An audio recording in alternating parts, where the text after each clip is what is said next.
Bom dia, amigos, queridos irmãos. Que a doce paz do Senhor se faça presente em nossos corações.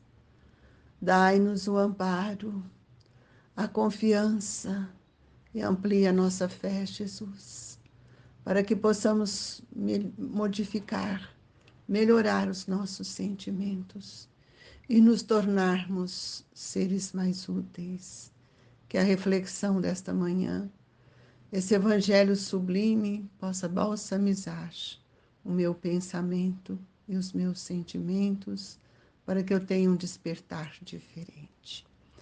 Hoje nós vamos dar continuidade a esse item que é extremamente importante, o orgulho e a humildade, e nós vamos ler o item 12. Homens, porque vós queixais das criaturas, das calamidades que vós mesmos amontoastes sobre vossas cabeças? Desprezastes a santa e divina moral do Cristo. Não vos espanteis, pois, de que a taça da iniquidade haja transbordado de todos os lados. Generaliza-se o mal-estar. A quem inculpar, senão a vós que incessantemente procurais esmagar-vos uns aos outros? Não podeis ser felizes sem mútua benevolência, mas como pode a benevolência coexistir com o orgulho? O orgulho eis a fonte de todos os males. Aplicai-vos, portanto, em destruí-los, se não lhes quiserdes perpetuar as funestas consequências. O único meio de vos oferecer para isso mais infalível, tomardes para regra invariável de vosso proceder a lei do Cristo, lei que tendes repelido ou falseado em sua interpretação. Porque haveis de ter em maior estima o que brilha e encanta os olhos do que toca o coração? Porque fazeis do vício na opulência objeto das vossas adulações, ao passo que desdenhais do verdadeiro mérito na obscuridade? Apresente-se em qualquer parte um rico debochado, perdido de corpo e alma, e todas as portas se lhe abrem, todas as atenções são para ele, enquanto ao homem de bem que vive do seu trabalho, mal se dignam todos de saudá-lo com ar de proteção. Quando a consideração dispensada aos outros se mede pelo ouro que possuem, ou pelo nome de que usam de seus interesses, dar-se o inverso se a opinião geral fustigasse o vício dourado, tanto quanto o vício em andrajos, mas o orgulho se mostra indulgente para com tudo o que o lisonjeia. Século de cupidez e de dinheiro, dizeis, sem dúvida, mas por que deixastes que as necessidades materiais sobrepujassem o bom senso e a razão? Porque há de cada um querer elevar-se acima de seu irmão? Desse fato sofre hoje a sociedade as consequências. Não esqueçais de tal estado de coisas, é sempre sinal certo de decadência moral. Quando o orgulho chega ao extremo, tem-se um indício de queda próxima, porquanto Deus nunca deixa de castigar os soberbos. Se por vezes consente que eles subam, é para lhes dar tempo à reflexão, e a que emendem sob os golpes, ou de quando em quando lhes desferem no orgulho para os advertir. Todavia, em lugar de se humilharem, eles se revoltam. Então, cheia a medida, Deus os abate completamente, e tanto mais horrível lhes é a queda, quanto mais alto haja subido. Pobre raça humana, cujo egoísmo corrompeu todas as sendas, toma novamente coragem apesar de tudo. Em sua misericórdia infinita, Deus te envia poderoso remédio para os teus males, um inesperado socorro à tua miséria. Abra os olhos à luz, Aqui estão as almas dos que já não vivem na terra e que te veem chamar ao cumprimento dos deveres reais. Eles te dirão com a autoridade da experiência quanto as vaidades, as grandezas da vossa passageira existência são mesquinhas a par da eternidade.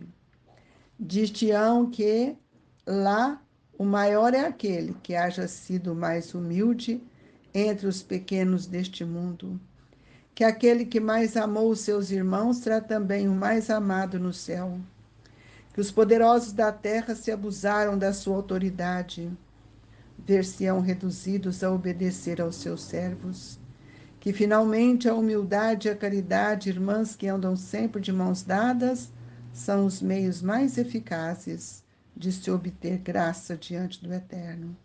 Adolfo, bispo de Argel, Marmande, 1862. Pai nosso que estais nos céus, santificado seja o vosso nome. Venha a nós o vosso reino, seja feita a vossa vontade, assim na terra como nos céus. O pão nosso de cada dia nos dai hoje, Senhor. Perdoai as nossas dívidas, assim como nós devemos perdoar aqueles que nos devem. Não nos deixeis, Senhor, cairmos em tentação, mas livrai-nos de todo o mal, que assim seja. Ó Jesus, que a sua bondade e a sua misericórdia possa visitar todos os lares, levando a sua vibração de amor e paz. Aos hospitais, Jesus, para que todos sejam beneficiados de acordo com o merecimento de cada um. Olhai pelos médicos, os enfermeiros, todos os atendentes. Assim, Jesus, nós buscamos em nossos olhares todos os lugares onde há dor e sofrimento, pedindo sempre, Mestre querido, que a sua presença se faz no coração de todos. Meus queridos irmãos, achamos por bem trabalhar um pouco mais com esse sentimento que é o orgulho e que muitas vezes nós, mesmo conhecendo as suas dificuldades, não imaginamos quanto ele nos atrapalha. O Evangelho nos diz que o orgulho eis a fonte de todos os vossos males. Aplicai-vos, portanto, em destruí-lo, se não lhe quiserdes perpetuar as funestas consequências. De todos os vícios, o mais terrível é o orgulho. Nós já falamos sobre isso. Porque por onde ele passa, ele deixa os requisitos da semeadura de outros vícios. E ele tem uma facilidade muito grande para instalar na nossa vontade, fortificando-a ao ponto de se tornar inexpugnável. O orgulho, nós vamos ver que ele é a hidra monstruosa, sempre a procriar, e cujos rebentos são monstruosos como ela. Será que nós já paramos para pensar, irmãos, o que é que o orgulho faz conosco, esses sentimentos que tantas vezes nós não observamos, mas ele nos traz tantas dificuldades, nos cegam, nos coloca numa posição superior. E muitas vezes tudo que nós fazemos tem o peso do ouro, e muitas vezes nós não somos capazes de corrigir os nossos próprios defeitos. Infeliz do homem que deixou apanhar pelo orgulho, porque ele é uma chaga, ele é uma enfermidade que só poderá libertar o preço de terríveis lutas. Mas não são lutas simples, são aquelas dolorosas provações de existências e existências de um futuro de rebaixamento e de humilhação, pois aí está o único remédio para auxiliar na cura dos nossos males que o orgulho foi desenvolvendo. O orgulho, como o egoísmo, como a vaidade, é um vício.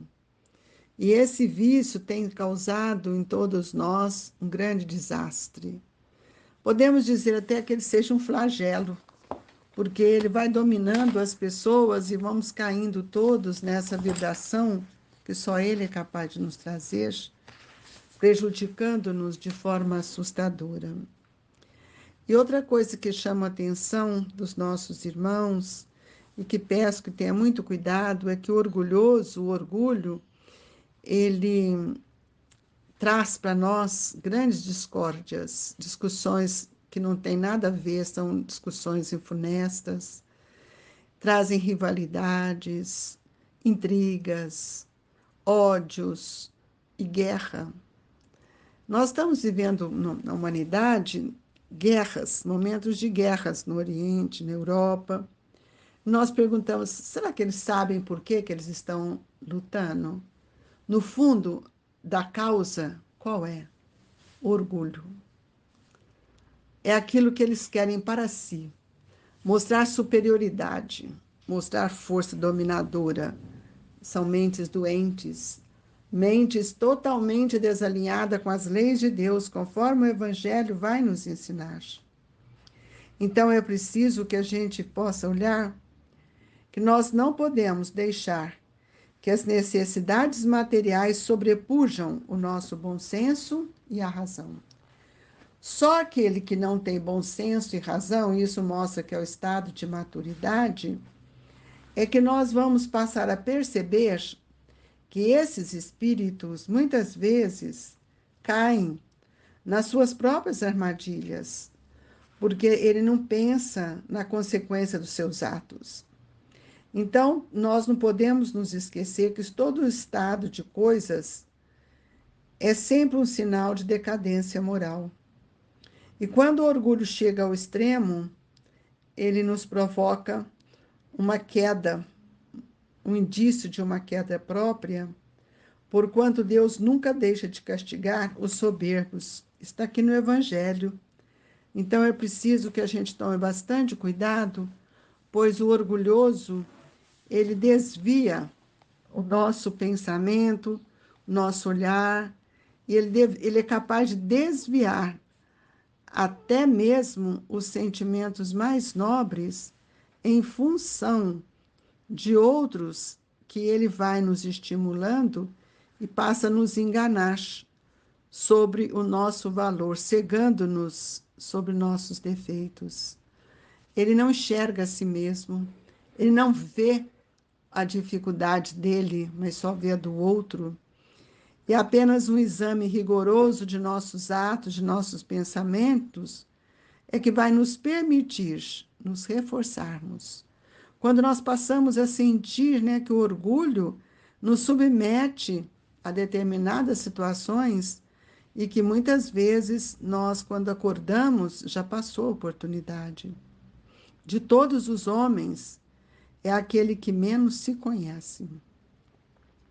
Ele é vaidoso, ele elogia, ele destaca a sua pessoa e não aceita que ninguém fale, porque nada pode desenganá-lo, ele que está sempre com a verdade. E outra coisa que nós podemos ver, ele afasta com cuidado aqueles que poderiam ser esclarecidos. Isso, para nós, é uma questão muito delicada, porque ele cria um sentimento de ódio e contradição para que nós possamos viver só com aqueles que são os nossos aduladores, cegos como nós mesmos. É aquilo que Jesus disse, cegos conduzindo cegos. E nós vamos ver que o resultado disso acontece no mundo espiritual. Quando nós somos capazes de perceber as nossas verdadeiras intenções E aí nós vamos ver quanto vamos nos sentirmos oprimidos. Porque o orgulhoso, ele tem muitas dificuldades para que ele possa reduzir os seus méritos ilusórios. Ele não pensa que é um mérito ilusório, mas ele pensa que é uma conquista. Então, por isso que nós sabemos que o orgulho ou o orgulhoso, ele sempre esconde toda a verdade. É por isso que nós vimos, né, quando os fariseus tinham aquela exaltação, eles conheciam a lei de Deus, mas eles se escondiam. Eles reconheciam o valor de Jesus, mas se escondiam. Por que que eles escondiam? Porque eles não sujeitam que alguém seja mais que eles, né? E é preciso que a gente veja que, antes de mais nada, é preciso que a gente tenha simplicidade.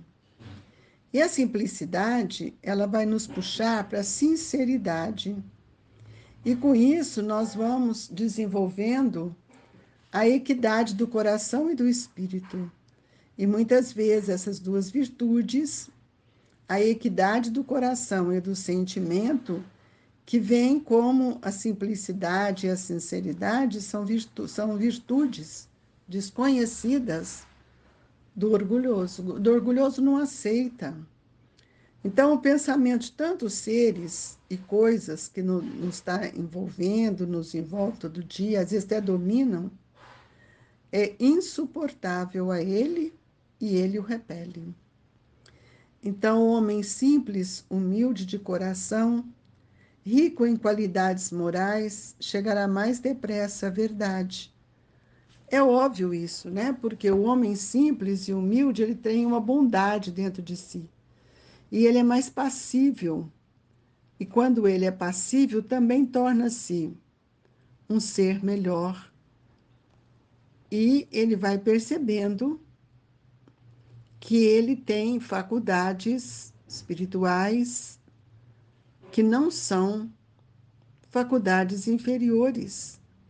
Porque o homem simples, humilde de coração, rico em qualidades morais, ele vai chegar muito primeiro na verdade, para depois ele vai buscar, apesar, né, de que ele também tenha dentro de si a inferioridade e suas faculdades, todos nós trazemos. Mas aí ele vai perceber o nível da sua vaidade e muitas vezes ele vai ver que quantas vezes ele rebaixou o outro sem destruir dentro de si esse orgulho. Então, fica aqui hoje nosso recado que os humildes e os pequenos desse mundo encontram-se aí elevados. Os vaidosos e os poderosos são diminuídos e humilhados. Esta é a força da lei. Acontece o mesmo para com as reencarnações futuras. Orgulho, ambição ávida não podem, de forma alguma, atenuar ou apagar aquilo que nossas vidas, cheias de tormentos, já vivenciaram. Então, nas horas de perigo, todos nós precisamos ter um olhar muito distinto para que a gente possa observar o que é que nós realmente queremos. Uns, as vantagens da fortuna, outros, buscando cada dia mais viver no patamar da humildade e da simplicidade. Nós queremos agradecer a Jesus, porque esse assunto é um assunto que está muito presente no dia a dia de nossa vida e que todos nós sejamos amparados, como também aqueles outros que procuram o caminho, que a bondade, a benevolência, a indulgência possam atraí-los para que ele possa modificar urgentemente esse patamar que hoje grande parte da humanidade vive, que é o egoísmo, a vaidade, o ciúme e toda a força desse orgulho doentio. Nós agradecemos a Jesus, pedindo aos benfeitores espirituais que distribuam conosco o passe que sejamos agraciados pelas vibrações dos nossos benfeitores. Amigos, que nesse momento elevemos o nosso pensamento para que a misericórdia divina nos assista e nos ampare. Rogamos pela fluidificação das águas, na certeza de que todos nós seremos agraciados por essas vibrações. Obrigado, Jesus. Que a doce paz do seu Evangelho se faça em nossos corações. Recebam com muito carinho as vibrações do Grupo Espírita Esperança e Caridade. Fiquem com Deus, meus irmãos. Que Jesus nos abençoe. Que Eurípides nos proteja hoje e sempre. Que assim seja.